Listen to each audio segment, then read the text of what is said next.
Namaste everyone and welcome to the new episode of Breaking It Down. Today we are going to discuss whether judicial intervention in the current COVID crisis is the right step taken by the judiciary.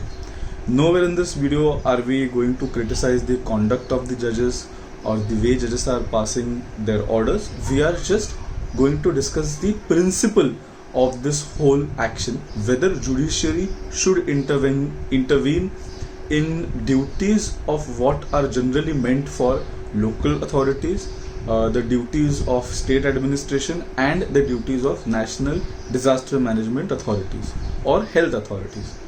The first answer from one lobby comes is yes, judicial intervention at this stage is very important because the administration has become ineffective, it's corrupt, it's inactive and it's inefficient. So someone needs to take the control and say this should be done, this should not be done, and judiciary is the superhero of the moment, and it comes and it passes orders which drives the mechanisms of states and center into the actual work, and people get their relief.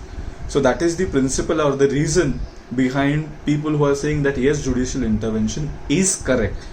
Now the question is whether there is a precedent to such kind of interventions. Yes, there is a precedent, but the situations were different. If you search precedents, there are many plethora of cases, particularly MC Mehta versus Union of India, and then the Bhopal Union Carbide leak case, where the disaster had happened, then the victims were helpless, and then judiciary came in. This current situation is where the crisis is ongoing.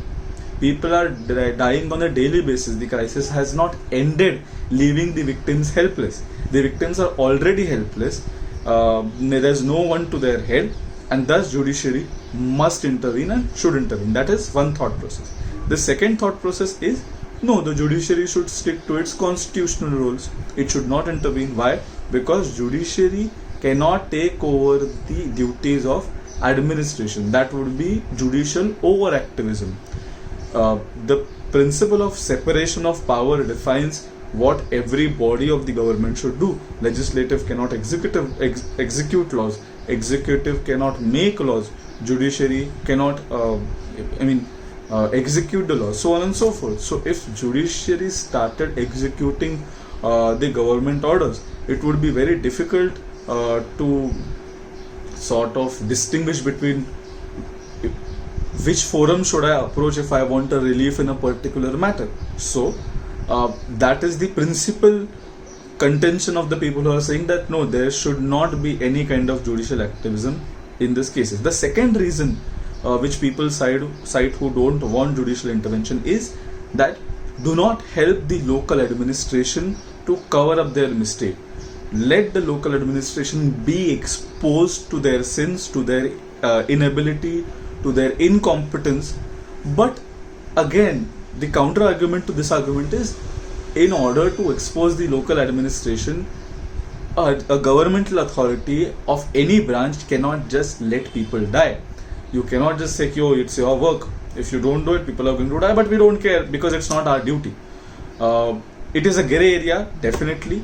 It's not a black and a white area where what judicial intervention is validated and what is not. It's decided by the Supreme Court itself. So that is a different area of debate, but that is the counter argument which comes. So to the end of the topic, I would definitely say that yes, judicial intervention is required in situation where it comes under the ambit of a writ petition where government authority is not doing its work, or it's exceeding its work, it's doing something illegal, where the writ of quo warranto, the writ of mandamus will be effective. So that is the ambit of writ petition. But if it goes beyond the ambit of writ petition, if you want the court to order, please transfer so and so oxygen which is not allotted to a state, which has to be allotted by the center, and if the Supreme Court says that no, center will not allot, we will allot and we will distribute to the state, that is should not be the level of control which the Supreme Court should take. Writ petitions of quo warranto and mandamus have ample ambit for the Supreme Court and the High Courts to work.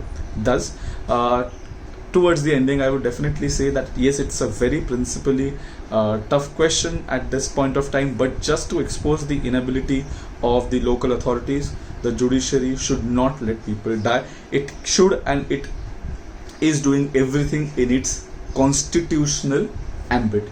Thank you so much for watching this video. Do subscribe to our channel, do follow us on Instagram and various platforms. We are on Facebook, LinkedIn, and we are on Twitter also. So follow us everywhere. We will be getting different news updates, deep analysis, in-depth research, and the various podcasts on different subjects. Keep watching. Take care of yourself and your family. Jai Hind.